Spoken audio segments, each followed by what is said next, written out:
Assalamualaikum. Waalaikumsalam warahmatullahi wabarakatuh. Nok, kumaha? Damang? Alhamdulillah damang, kumaha samulihna? Alhamdulillah damang oge.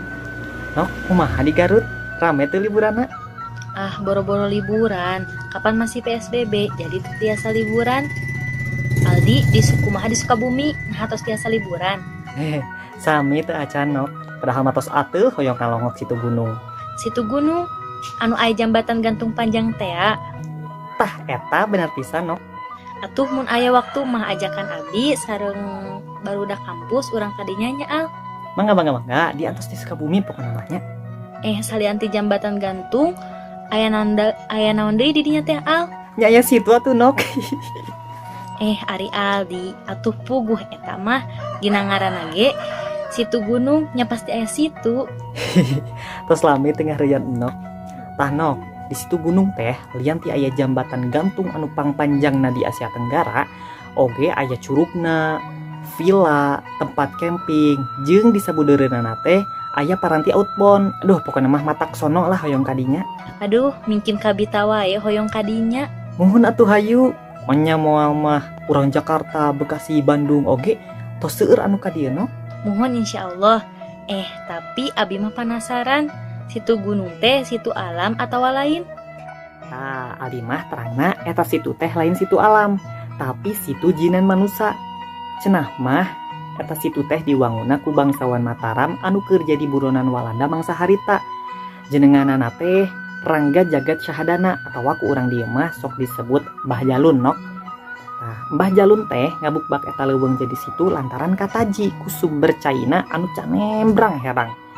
Tapi nok, antuk nama eta situ teh kanyahoan oge ku Walanda, nepi ka Mbah Jalun kudu nuluykeun lalampahanana dugi ka teu damangparna tur perlaya di daerah Bogor. Kitu nok ceuk dongeng mah.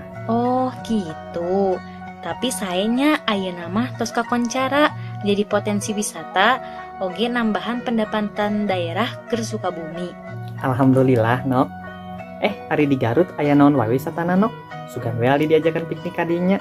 Ari wisata di Garut mah sami siga di Sukabumi al, seueur mung ku abdi oge tacan kakubak sadayana.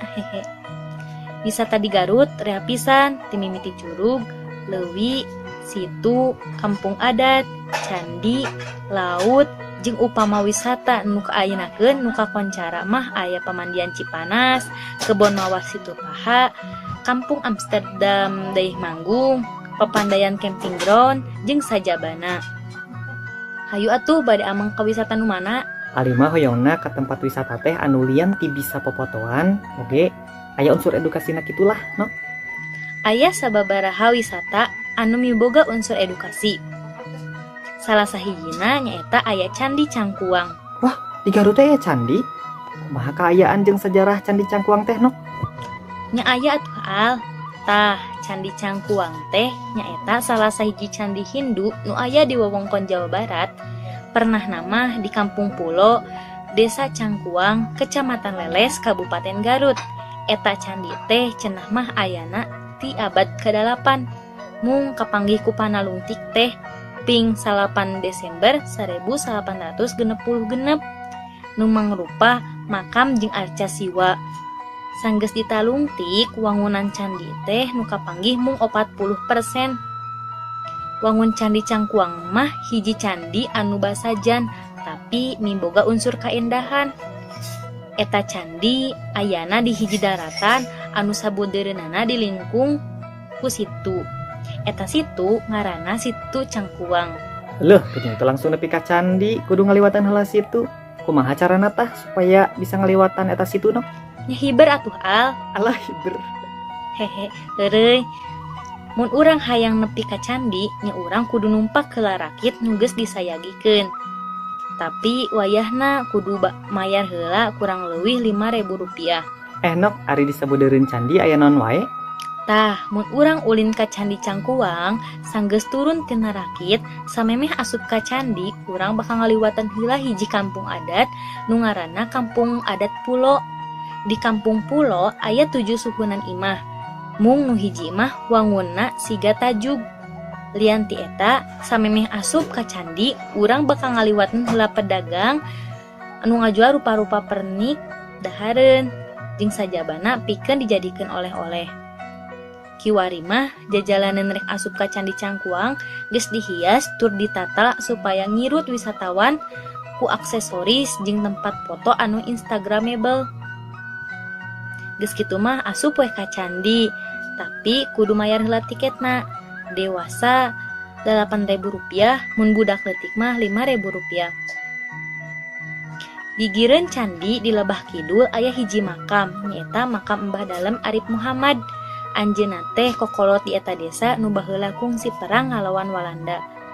Nu teu katinggaleun di dinya oge aya museum mini. Aduh, kabita pisan hoyong liburan ka dinya pokona mah no. Katambah aya museum oge. Tah ari di jero museum aya naon we no? Di museum teh aya potret nalika eta candi direnovasi atau disusun deui nempi ka rapi. Lian ti eta aya data ngeunaan panalungtikan eta candi jeung makam, naskah-naskah Sunda kuno, lukisan, jeung pangajen ti lembaga atawa universitas nu dipajang dina etalase. Sanajan museum eta leutik, tapi mangpaatna mah gede pisan. Salah sahijina bisa nambahan pangawaruh wisatawan nu datang ke eta tempat. Tuh geuning aya naskah Sunda kuna oge nya. Bisa merenok mun arek ngalungtik eta naskah nu aya di Museum Candi Cangkuang. Sigana mah bisa wae. Mung pasti aya prosedur jeung surat izin sagala rupana. Kumaha al kabita? Kabita pisan nok. Hayo tuh kurang rencanakeun ulin ka dinya. Liburan sabari diajar sajarah oge. Tah mun beres di dinya siana nyimpang heula ka bumi enok tuluy lewatan jeung barudak nu lainna kacipta rame pisan nya. Atuh nya hayu wae mung ti leles ka Rorompok mah kudu dua kali naik angkot. Geuning rea pisan nya wisata teh nok. Unggal wewengkon pasti loba wisata nu kakoncara. Urang kudu ngamumule jeung ngaronjatkeun wisata warisan karuhun jeung kaayeunnakeun sangkan bisa go internasional jeung tinangtu teu eleh ku wisata nagara deungeun. Bener pisan al. Urang salaku nonoman bangsa kudu ngariksa tur ngaraksa utamana titinggal karuhun, boh wisata, pusaka, basa, sastra jeung nuliana supaya henteu kapopohokeun ku masyarakat. Ulah nepi ka paribasa jati kasilih ku junti teh kaalaman. Sabisa-bisa mah wisata teh ku urang digo internasionalkeun. Khususna nu aya di Tatar Sunda, umumna nu aya di ieu nagara. Kumaha tah kira-kirana supaya wisata bisa go internasional teh? Cek mama dengan Aldi mah nok. Ti mimiti pamarentah nepi ka rahayat kudu silih rojong dina ningkatkeun wisata ieu nagara sangkan leuwih kakoncara. Dalamun loba wisatawan asing datang, kapan bisa ningkatkeun pendapatan negara oge? Anoknya, lian ti eta kiwari geus aya nu ngaranna sosial media, kaya ning Facebook, Instagram, YouTube. Tah eta teh kudu dipake pikeun jadi media promosi wisata sangkan leuwih kakoncara. Sapuk pisan kana pamadegan Aldi, namun sok aya turis nu datang ka ieu nagara kalah ngaruksak wisata atau fasilitas umum. Ku kitura kudu aya pangweruh ka turis anu datang oge ka masyarakatna.